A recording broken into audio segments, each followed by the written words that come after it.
Hey, welcome back, YouTubers. Mike B here with a special guest. Got Dakota, for all you guys that know him. We were at a reenactment event and had to come home because nobody was there and it didn't work out and blah, blah, etc., etc. Anyways, so he's got his kit and I promised to do this video eventually. Hoping to make this one of the most comprehensive videos on a late war Imperial German, just standard infantryman's kit. So we're gonna have Dakota explain what everything is. I'll ask him, you know, we're gonna go from head to toe. And right now he's in full marching order, which means this is what they would have been wearing if they're moving from one area to another, usually not under fire. You know, if he was on leave and coming back, this is what he would look like.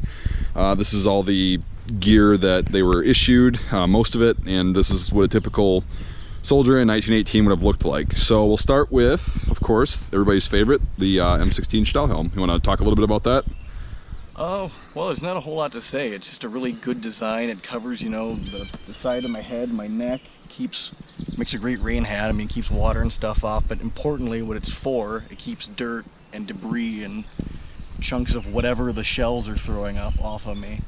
Right, and you want to explain your chin strap really quick, because most people will see the leather one. Well, most people see the leather ones toward, you know, the mid to late war. They started using paper cloth, just kind of an ersatz, which is like substitute material. As leather got dearer, they were something that were kind of quick and easy to throw out, and they do the same job. It's tough. Yep, they attach to the posts just like that. They've still got the steel grommets and everything, so yeah. All right, so now we're gonna go down and we're gonna go to your shoulder boards, actually. That's the next thing. You want to explain what the number means and kind of the styles and whatever? The number is my regimental number, and as for styles, there aren't really too many. You have the numbers, you have blank ones, guys have blank ones. The beginning of the war, they weren't piped or anything, but what that means, you know, the white stuff on the ends. I don't know how, but they started using white or leaving them unpiped, and they had red too, I think. But it's just your regimental number. It just conveys information. I don't know whether or not it was that useful for it, but it does. And they hold on your gear and your straps. A lot of guys didn't feed their gear through them, but that is technically what they're for. You want to explain what regiment you actually portray and what the 75 is? I'm in Infantry Regiment 19, geez. Infantry Regiment number 75, which is Bremen. It's up by, well, it's in northern Germany. It's a Hanseatic, state. So it's up by Hamburg for everybody that doesn't really know where Bremen is. So Infantry Regiment 75, and you guys portray, what, 4th Company? Or? Yep, 4th Company, just a regular, you know, line infantry regiment. Okay, cool. We'll move to the, well, technically the next thing is your actual tunic itself. We can just do that. Explain the collar, why that's weird, and like everybody sees like the bottle green collars usually. Why is this one a different color? Because the bottle green ones are actually wrong. It's not supposed to look like that. There's like a Reseda green, it's kind of like a foamy color, and there's stuff like this. And if, you know, your basic enlisted man isn't going to have anything on his collar, NCOs will have discs, and then your officers will have like the Litzen, you know, from the World War II. That's kind of the stripe, the strips of cloth, ribbon, but... And then, okay, explain the rest of the actual tunic itself, because it's not very ornate like everybody thinks of like the buttons. This is the 1915 tunic. It was, well, I was accepted in Bavaria in 16, so it's the 16 to them, but the Einheitsbluse. And it's just really basic and functional. All your buttons were covered with a flap, you know, that helps protect them, and your cuffs they still use the big French cuffs, because the Germans still gotta look like Germans, I guess, but they don't have the Brandenburg cuffs with the trim and the buttons like they had before. Very simplified, and guys used to use them as envelopes and stuff, so they have that cool non-intentional, you know, function. Yep. And then the pockets, there's just 2 pockets on the outside, correct? Yep, 2 pockets on the outside, and I don't know if they all had them, but there's quite a few on the inside. I got one in the liner, and I got one here, and then there's the bandage pocket, which... On the inside, the Germans in World War II kind of carried over that design. You guys can see that right there is a little pocket. Got 2 bandages in it. Well, they were supposed to be issued 2, but toward the end of the war, they get kind of dear. Guys had 1, guys had none. Yeah. And then what's the ribbon on your chest? To kind of explain what, you know, different ones that you know are. Okay. That's a pretty common question. The ribbon this is the Iron Cross Second Class, which you get for 1 act of valor in combat. And if you were awarded multiple ribbons, it was kind of hard for enlisted men to do. Mostly nobility got them, but that would be the first class, and that's the one you actually wear the medal on your chest. Right. Other ribbons, there's a ton. Right. I know the Hanseatic states all have, you know, a medal, and they have ribbons that correspond, you know, with their states.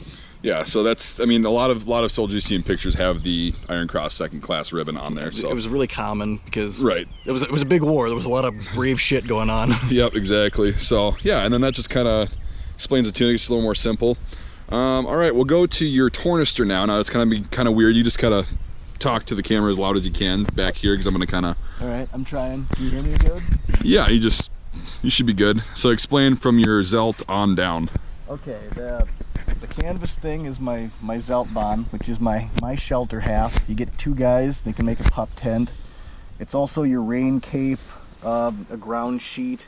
It's supposed to be kind of water resistant and helps to keep the water off you. And I found out yesterday it actually does kind of work, which it sucked, but it works.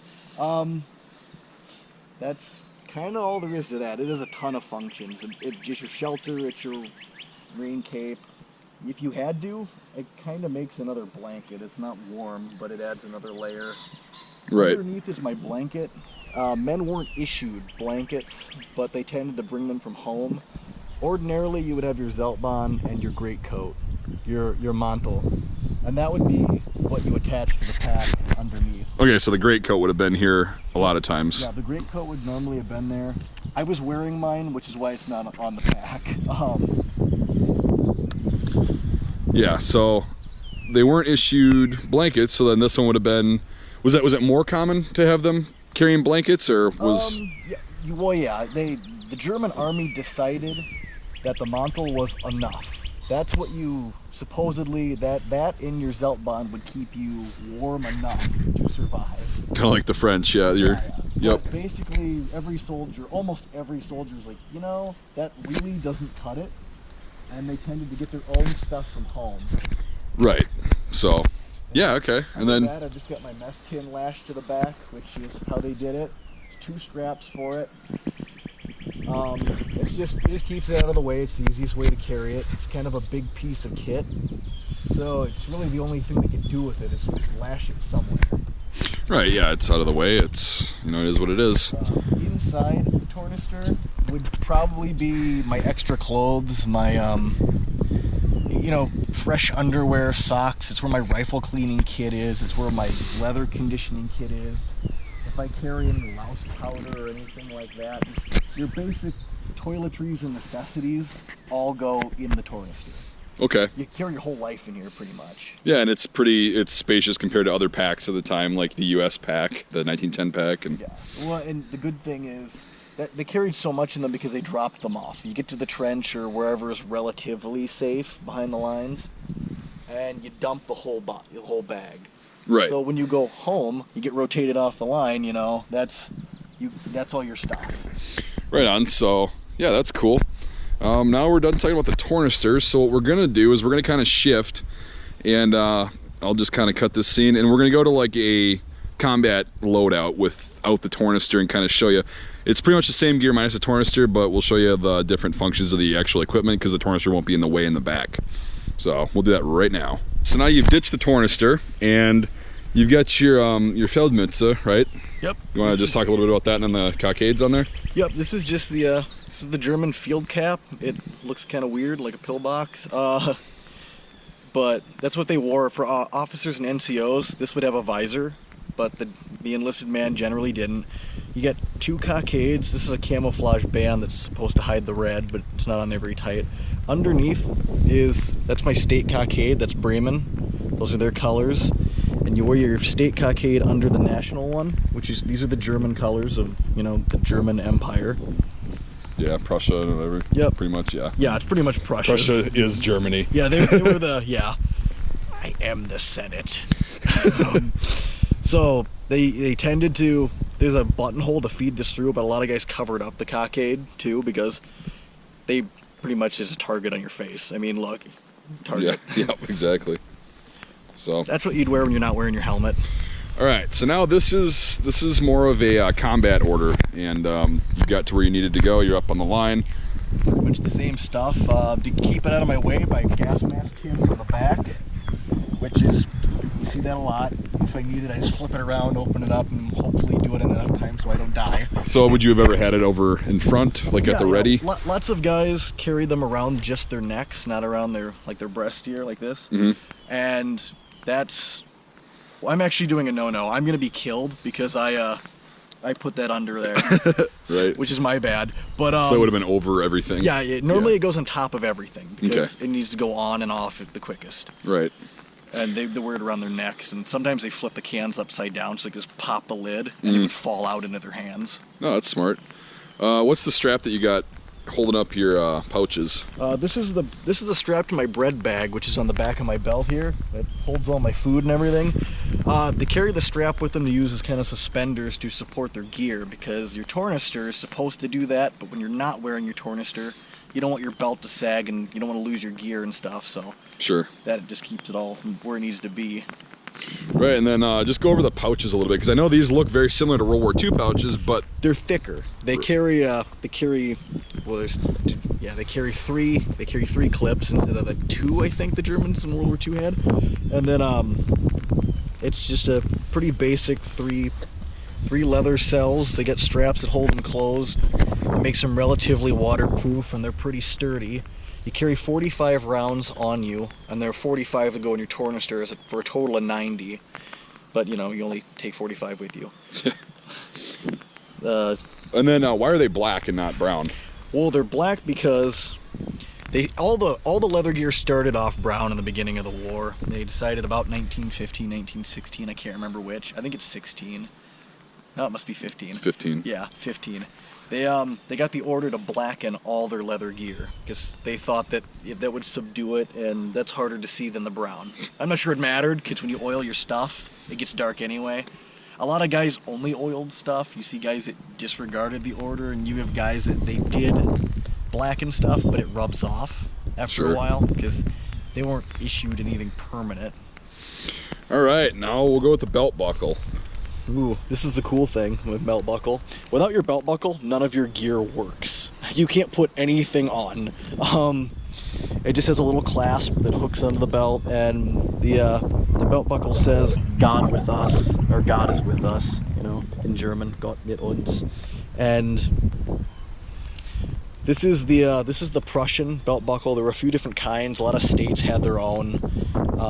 There are a ton of variants, too many to talk about for memory, and they all have their own cool phrases, and some are in Latin and German and whatever. But basically, it just holds your belt together, but that's incredibly important because you can't wear your belt without it. Right. So, and then what's this knife here? This is a fighting knife. They found out the bayonets. Let's see, let me get my rifle out of the way and I'll pull it here for you guys. Just a basic fighting knife. Got grooves in the handle so you don't, kind of a grip so you don't lose it. They found out in the trenches and there are a few different variants of these, you see tons of them.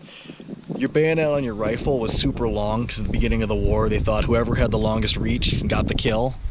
But it turns out guys are a little craftier than that. Then they just reach really long and try to stab each other.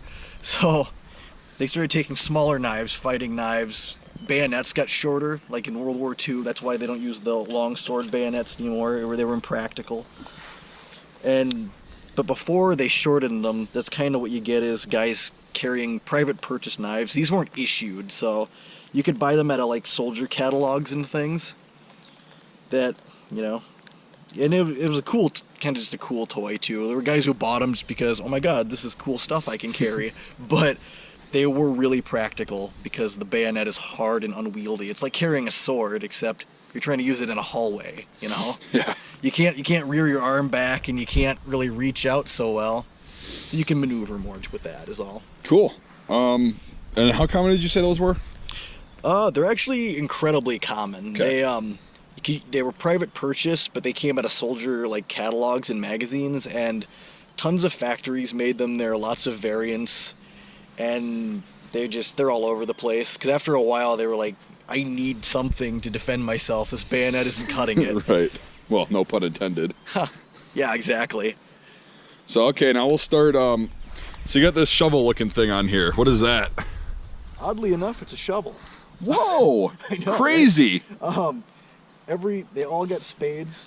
Machine gunners had shorter handles on theirs, almost non-existent. They were tiny.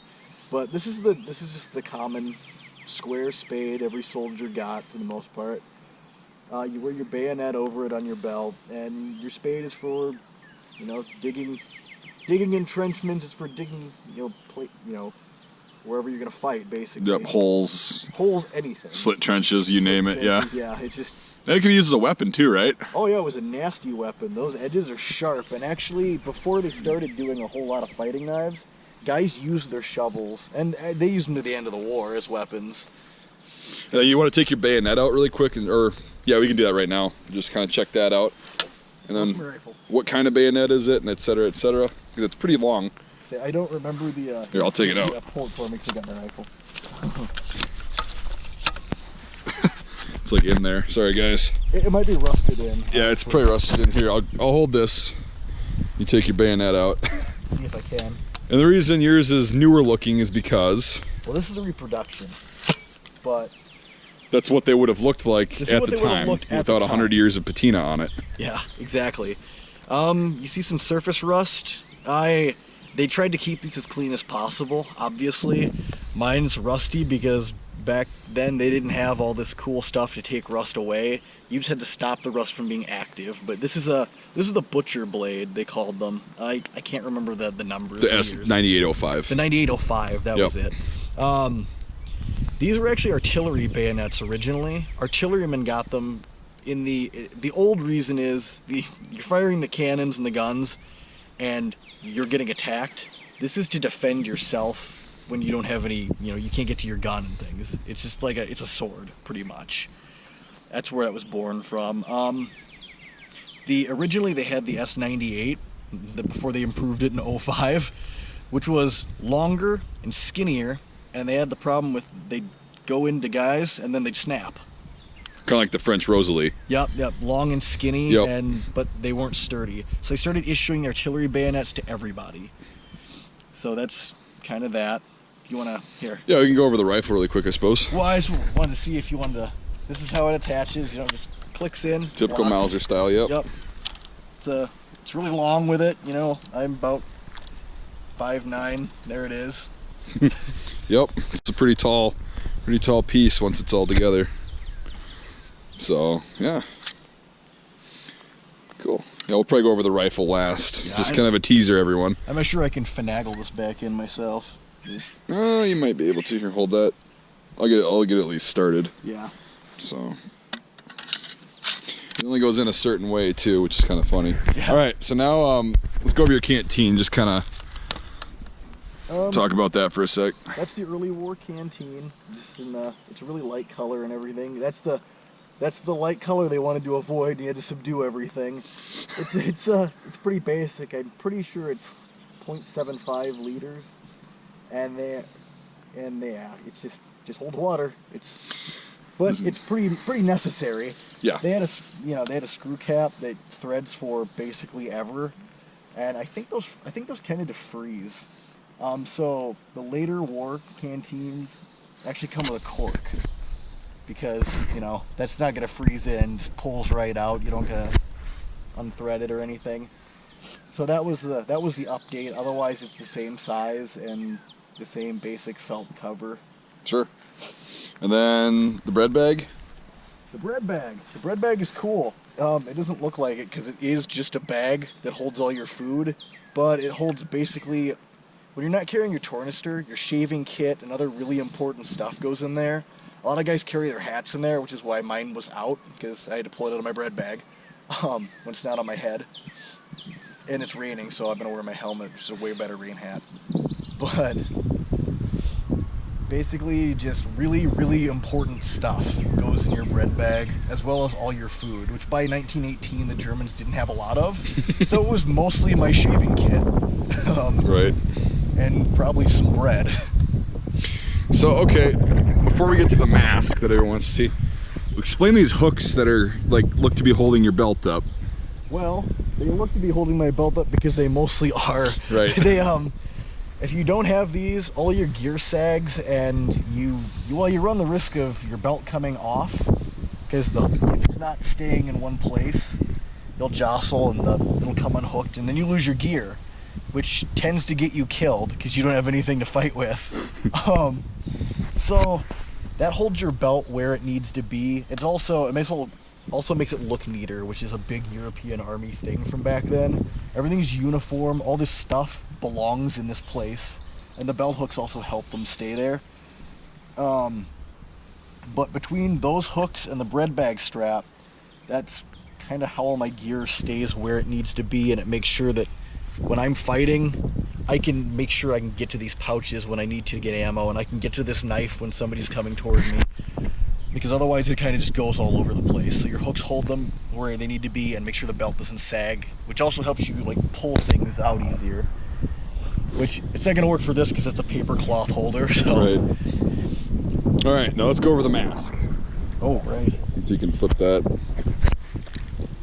Oh. After some minor testicle difficulties. So... This is the 1917 gas mask, or 1916. Is it 16? Yeah, 16 can. No, I lied. I'm wrong. This is a 17 can. There's like a 15, 16 one, or 16 I mean, but it's a different style. It holds the older mask. This is for the leather mask, which is pretty mean looking. That strap holds it to your head when you're not wearing your can. Oh my gosh, I saw this on Battlefield 1. I know, right? Fucking cool. Except they can take theirs off and put them on way easier. It sucks. Mm-hmm. You have, I can't remember how long, it's seconds. 7. 7 seconds to get this on. Normally it has spider eyes. Mine broke. They came out. So that's not a thing. And this would be a rope that helps to support the filter when it's on your face, but the reproductions come with that. It's a paper cloth rope or something. Not paper cloth, it's a twisted paper. The cool thing about these versus the American ones, when the American one's filter dies, the whole mask gets chucked. These, the filter is removable. This is a cover for the, see if I got too much stuff in my hands. That's what the filter looks like. This is the cover for it. Keeps crap out of it, or it's supposed to. I don't know if it does. And they could, discard these and get new ones when they needed. There's the can it comes in. It's got a cool insert. Tells you all the stuff you need to know about the mask. Yep. Mine's all dented up, so. Well, typical, right? Yeah, exactly. Then didn't they start issuing bags at some point? The gas mask bags, that was what they used in 1915. Okay. They came with the original Gumimaska. And then when the cans were used till the end? Yeah, the cans were used to the end. They had a brief, they call them a gummy mask. It was like a rubberized cloth. That originally came in a can, a little bit different. I'm not sure these fit in there or the other way around. So they changed up the can a little bit. Otherwise, yeah, it's just a can. Because the bags, they get lost. They get contaminated, stuff like that. These were easier to clean off and easier to basically just, they're sturdier too. Yeah. And your mask is, you have 7 seconds to put it on and it saves your life. They wanted to make sure it was really protected. So. Sure. I can throw it on too. Yeah, that'd be cool. Well, maybe.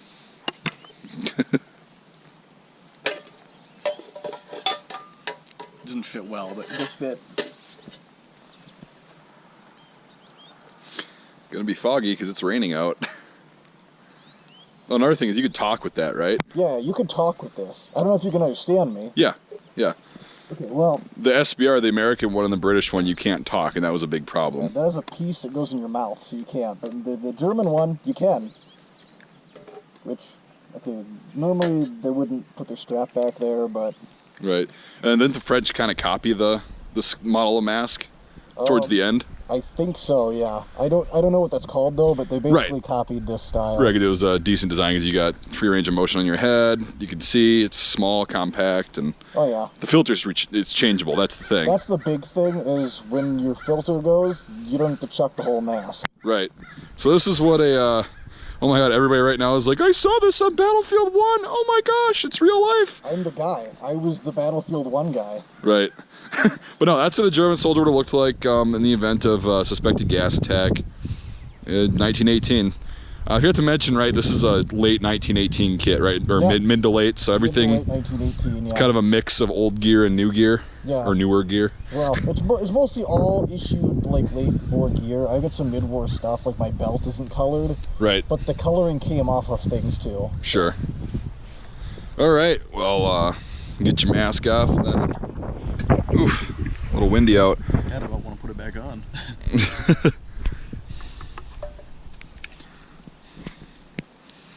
Yeah, and then, so let's explain the breeches really quick, or I'm sorry, the trousers. American Reenactor in me is coming out, everything's breeches. All right. So explain the red stripe and whatever. That's just piping. It's mostly for decoration because it's a European Army thing. You gotta look pretty.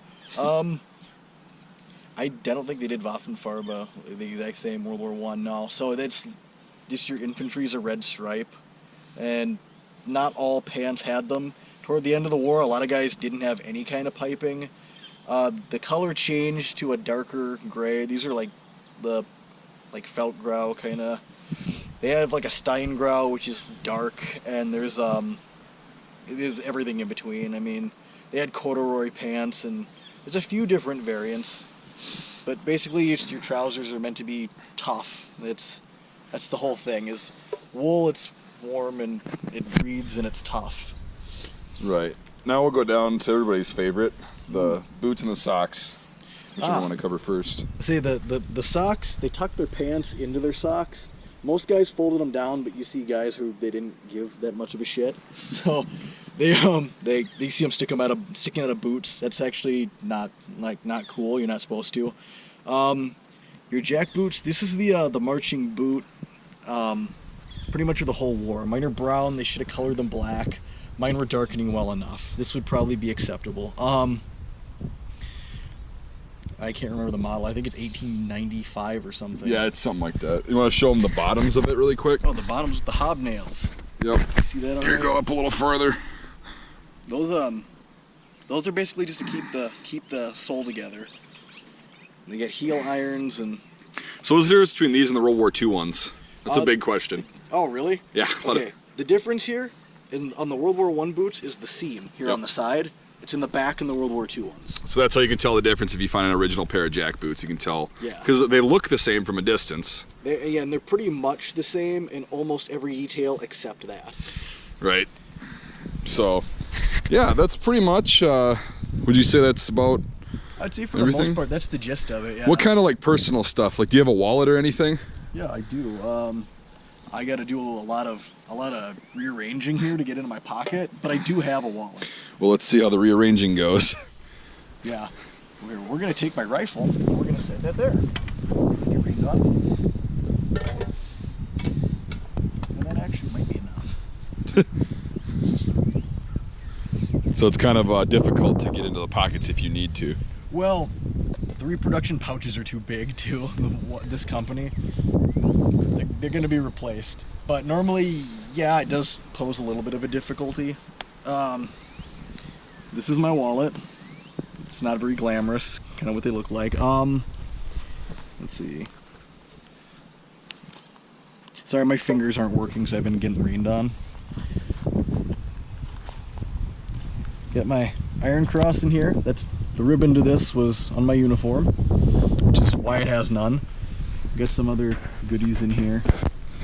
Got a pamphlet showing the weak spots on British tanks. I've got my my pass for furlough. I've got a delousing ticket that shows that I was deloused because to go home you had to be. Got the document for my Iron Cross. I'm super proud of that, you know, because I won it. This is real life. This is real. This is happening. Throw that. Oh no! Here, let me grab this. Yeah, it's nice and farby. It's only got like the texture on one side, the paper. Inside, it was nice enough to quit raining for a little bit. I got my new photo. Ooh. Don't know if we can have that on YouTube. Whoops, my bad. Money. I probably have too much money.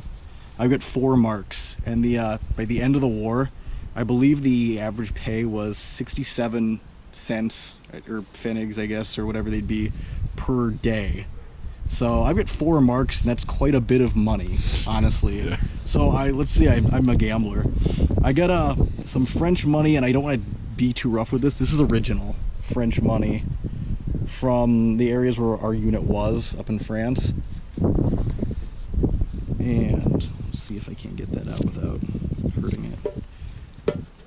The wallet's really tight. It doesn't like to. It doesn't like to come. Stuff doesn't like to come out of it. So, oops. I'm trying to be YouTube friendly, guys. Yeah, it should be okay. Just the kiddos. This is my shooting book. I haven't filled it out yet. I'm going to. This is just a score book. It shows, you know, how well I'm doing. Making sure I can shoot like I'm supposed to. This works better when your fingers work. And under that, maybe I can just flip this. No. They're in there too tight. Yeah.